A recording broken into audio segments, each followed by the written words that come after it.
Hey, welcome to our channel. We are the Minimalist Travel Family. We are glad you're checking out our video. My name's Mark. I'm Olivia. And today we're going to be talking about some of the most frequently asked questions that we get from friends and family.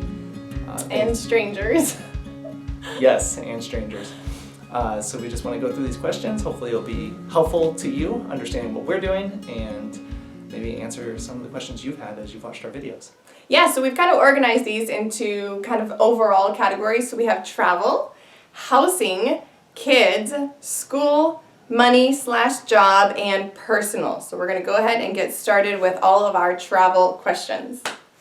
Yeah, so the first question we have is, will you drive everywhere? So when we were originally talking about doing full-time traveling, we did consider buying an RV, traveling around the United States, but at this point we've decided not to do that. We are going to be traveling via airplanes and going to our destinations that way, not going to be driving around. And to kind of piggyback off that question, we have another one. Will you sell your car? So again, originally we weren't going to sell our car, but we've decided that if we're going to be flying everywhere, going to different countries, our car is going to be sitting around in the United States unused for the majority of the year unless we come back and visit. So it doesn't make sense to be paying insurance and having it just sit there unused or mostly unused. So we are planning on selling the car. Just sad, but it's okay. All right, question number 3. How will you pack for a lifetime? Well, I'm handling this question because I've been the main packer for the family. For the past couple of days and weeks, I have been going back and forth to the stores trying to pack everything. And what Mark keeps encouraging me is that I can't pack for a lifetime. I can't. So he just said, pack for the next 6 months, maybe a year. So no, I am not packing for a lifetime. How do you pack for a lifetime? I don't think you can. You're going to change sizes and climates and your clothes are going to wear out. So just do your best, which is what I'm doing. And we are going to warm countries, so I'm just packing some cool summer clothes and we'll have to go shopping there when we get there if we have to. Will you lug all your stuff with you? No, I hope not. We've been trying to be really careful and really minimal about all the things that we're bringing, and we are bringing plenty of stuff with us. I think it's down to everyone has a backpack, 2 suitcases, at least 2 carry-ons, maybe 3. And if it doesn't fit in that, it shouldn't come. That's just too much stuff. We just can't carry everything with us. So, I mean, what we were just talking about today is if we make our next destination so cozy with all of our stuff, then we'll never want to leave. We'll never get the chance to want to go and explore everything. So no, we will not be bringing everything with us. What will you do for sentimental things? Well, we have a box, and it's called our keepsakes box, and if it's a photo album or little baby print shoe thing that we want to keep from when the babies were little, it goes in that box. We're actually going to be keeping our keepsakes box with our grandma, and she is going to kindly store that in her basement for us, and that's it. So it's not that big. The kids will be having a couple of little toys in there that they want to keep, but that are not coming with us, that we can just toss in that box, and it's our keepsakes box. So whenever we do come back to the United States, it will be there waiting for us. Our next question is, where do you plan on going? So this took a lot of thought, but the first place we're going is Puerto Rico. We've already booked about 2 months of time in Puerto Rico. We thought that was a good place to start because it's still the United States, but is very culturally different than anywhere else in the U.S. So we thought we'd get kind of the safety of the United States, the security of the United States, but also have the cultural difference, which will be exciting. And then from there, we do plan on kind of going around parts of Central America and then hopefully down into South America near the end of the year. And then we'll probably end up going back to the United States to see family again after that before heading over to somewhere like Europe and then eventually Asia. We have a lot of places we want to visit, but that's kind of the initial plan. Yeah, and then piggybacking off of that one is, where do you most want to travel to? I mean, I think there's hardly a country that we don't want to go to. So, I mean, everyone kind of has their preferences, but we're going to try to hit up most of them. So, Caribbean, South America, Europe. I mean, the children want to go to Greenland and Iceland, and they want to go to... Yeah, Amy does. Why? I mean, I don't think there's any place that we don't want to go to, except they want to go to some places in Africa that I'm not quite sure we're quite up for yet. So definitely want to do Australia, New Zealand, Greece. Where do you want to go? If you had to pick one country. Oh man. I mean, I've always wanted to go to Greece or Italy. I think both of those sound gorgeous. Thailand looks amazing. Australia. I said pick one. I can't pick one. Where do you most want to travel to if you had to just pick one?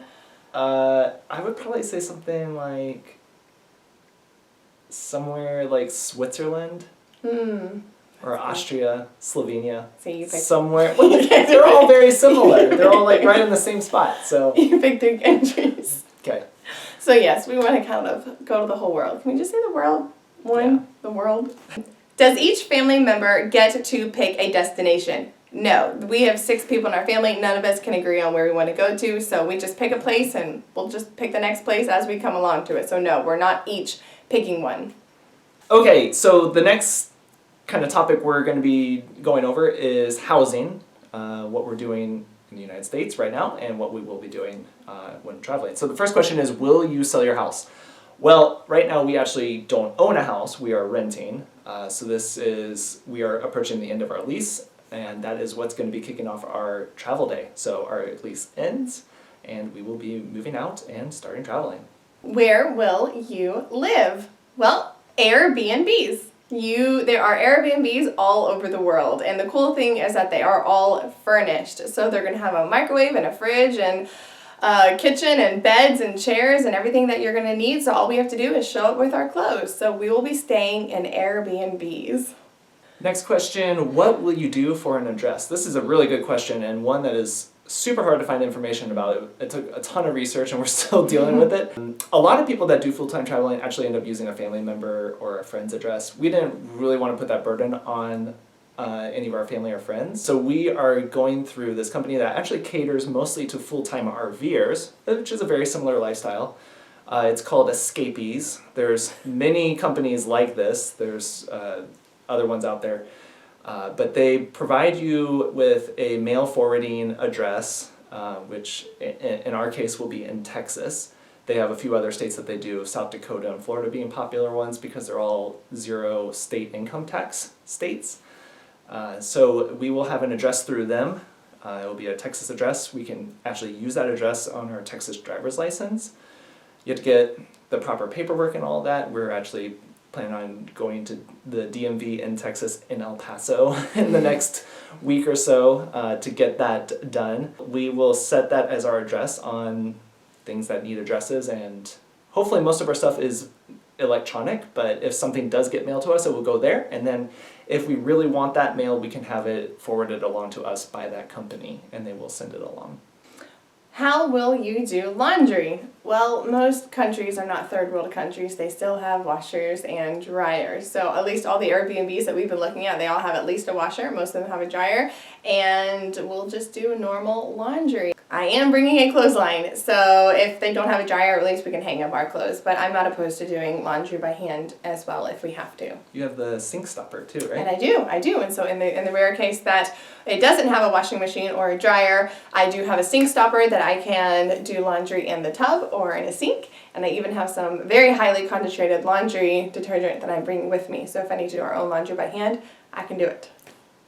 All right, so now we're going to enter in kind of the kids section. Will you bring your kids?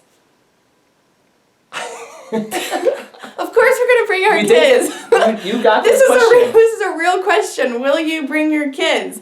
Someone asked me this when we were at the grocery store and I told them we're full-time traveling, and I just thought, of course we're going to bring our kids. That's the whole reason we're doing this, is to full-time travel so they get to experience it as well. So no, we're not shipping them off to boarding school. We're bringing our kids. We have 4 of them and they're all coming.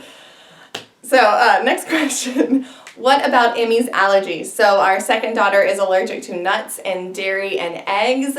And I mean, that's definitely a concern when you're traveling to make sure that she has food to eat. So we will just continue doing the regular things that we do when we go out to eat here or buy food here. Ask the ingredients and look on the ingredients package. And if we don't know if she can have it, stick to the things that we know she can have. So we'll just continue to be careful. Will you hang onto your kids' clothes for hand-me-downs? I highly doubt it. They never seem to match up, their same styles and their same sizes and the same seasons even, and then if it does happen to match up, it's beat up anyway. So no, I do not think that we're going to be hanging on to hand-me-downs. Shoes, maybe, if they still have some life left in them, but that is the least of my worries if we're going to hang on and lug all the kids' hand-me-downs from place to place. So probably no. How do you decide what toys to bring? This has been really hard. The kids have a couple toys that they just love, and then there's more toys around the house that we play with, so it's very hard. We kind of set an overall rule, at least for the older girls, that we said you can bring one doll, one stuffed animal, and your blanket. But within each of those, they're managing to squeeze a couple more little toys in, and if they bring a doll, and they have to bring a change of clothes for the doll, so we haven't got it down exactly perfectly, but we're just trying to say, just please don't bring a whole bunch. And then back to our keepsakes box, if they do have toys that they want to keep, they don't want to get rid of, it's easier to just kind of put it in that box. And we're not bringing that many toys. We're not bringing that many toys, but they can have some. And books. So those are kind of toys. School. School. Oh, this is me. So we homeschool. We have a 7-year-old, a 5-year-old, a almost 3, and a 1-year-old. So we've been homeschooling their whole lives. So we will continue to homeschool. So all these questions, how will you teach your kids on the road? How will you teach your kids how to read? Well, I'm just going to continue schooling them. We are bringing some school books with us. They all have iPads, so we're happily ready to transfer them onto some online stuff if necessary. We will continue using the world around us as our school books and continue using our brains, and we'll have pieces of paper and journals, so I'm not at all worried about how we will continue schooling. We're just going to continue schooling like what we do regularly. And if I can jump in, going back to our address and escapees, again, another reason that we picked Texas is because they have very lax homeschool rules, like they basically don't have any. Not that we don't care about having proper rules for homeschooling, but it just makes it much easier. We don't have to do standardized tests every couple of years or something like that. So that was another reason that Texas was a good choice. Yeah, every state has their own different homeschool laws and homeschool rules, whether both parents are required to have a college degree, or at least one of them, or test every other year, or home inspection. So every state gets to pick their own, and Texas just kind of says, you know what, school your kids. So that seemed to be the easiest route for us, that we just didn't have any more hoops to jump through while continuing to travel. Will you bring all your curriculums with you? Yes, I kind of already addressed that. I don't even use a big curriculum. We just have a couple of books that we use, and I will bring those with us. Will you have a schedule? Of course we will have a schedule. We will still be having breakfast, lunch, and dinner, nap schedules, playtime. We will jump right into a regular schedule. I'm sure it's going to be different for each destination that we get to go to, but yes, we will still have a schedule, so Mommy can still have her quiet time. Okay, next topic is job and money. So first question, what will you do for a job? So I'm fortunate, I am a software engineer, and so during this whole last year, in fact, I've been working remotely and have the ability to continue to do that. So I will just be continuing the job that I have, working remotely, working abroad. How will you afford it? Again, I will have my same job, so that will make it much easier. One of the things that we've been doing to help pay for the travel or particularly the airline tickets, is doing travel rewards credit cards. So we've signed up for a number of these cards over the last year or so, and have racked up a fair amount of points from earning like the sign-up bonuses from those. We can do a whole video about that later, but it's a way to get a lot of travel miles that you can redeem for free airline travel. So that's for at least these initial things that we booked, from going from Arizona to Ohio to Louisiana to Puerto Rico. We've been able to book that all for free because of those bonuses that we got. What will you do for health insurance?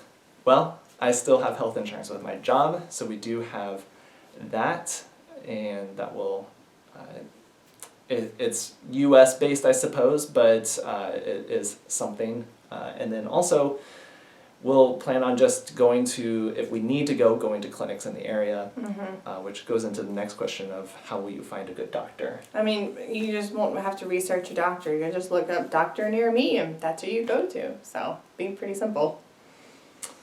All right, and final category is personal questions that we got. First one is, are you nervous? I don't know if nervous is the right word. I am a bit anxious. I'm excited for it, but also it's this big unknown thing. So I'd say anxious, but not nervous. Yes, I mean, it's a nervous excitement. I think my nerves are probably just mostly based off of, am I bringing all the right things, and is there anything else that I'm just missing, and writing down all my little tasks and everything. So am I actually nervous about full-time traveling, like actually leaving regular life and heading into a travel life? No, I'm not nervous for that part. I feel very peaceful and very confident that this is definitely the next step for us. And will you be lonely? Hopefully not. I mean, if anything, this past year has been lonely anyway, just because with COVID and being in quarantine and all of that, you haven't been able to see people very much anyway. We hope to meet people, locals or expats in the places that we are. Go to church in the cities that we're in and meet people through that. Go to the farmer's market, or if there's some little festival in the town or whatever. Just go to those things and hopefully meet people. We want to meet people. Yeah. I definitely think that we also want to look for places that we can volunteer at. I know probably, 2021 is still going to be a bust year, but maybe soon in the future we'll be able to socialize a little bit more. So hopefully we won't be lonely, but that's definitely something that's probably going to happen for sure. Will it be awful to have to pack up everything and move all the time? When I think of packing up everything and moving all the time, I think of packing our entire house. If it's just a suitcase, no, I don't think it's going to be awful. It'll probably just be, when you leave vacation, you have to go find all your stuff and pack it all back up in your suitcase, and that's just about it. So will it be awful? No, it's not going to be awful. Will it be stressful? Probably, but probably not anything different than just regular vacation packing. And we're not planning on moving that frequently. Oh, yeah. It's going to be a month or 2 or 3 places. So it's not like we're going to be in a place for a week and then having to move, and then another week and moving again. So at least most of the time. Mm-hmm. So we won't be packing too frequently. Why are you doing this?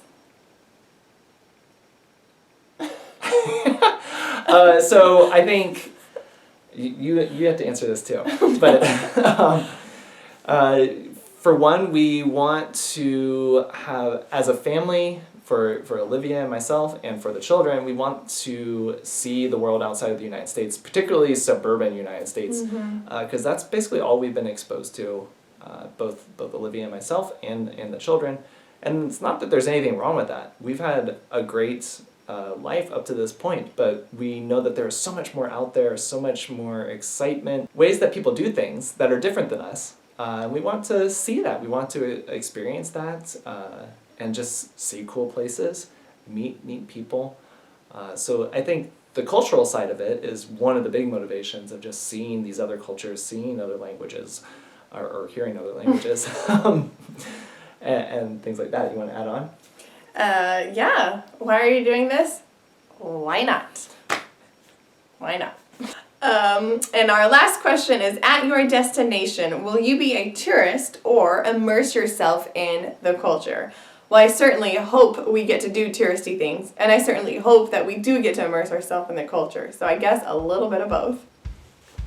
Okay, well, I think that was awesome. I think that we definitely got to answer a bunch of questions, and hopefully this was helpful to you. If you have any questions, please leave them in the comments below, or you can shoot us a DM over on Instagram, and I'll have that linked up here-ish, maybe right there. I'm posting videos there and pictures of our process, and we'll be sure to be keeping our YouTube channel here very updated as we are getting very close to officially launching into full-time travel. Thank you so much for joining us today. This was very fun to answer all these questions. I would say if you add questions down below, or if you send questions on Instagram, we can always do another video like this, especially once we get to traveling. There's going to be more things that we want to talk about, or more questions we want to answer. So put those in there, and we will probably make another video like this. Thank you so much for watching. It was super fun. Nope. I just said it too hard. Thank you so much for watching. We'll see you later. Bye. Bye.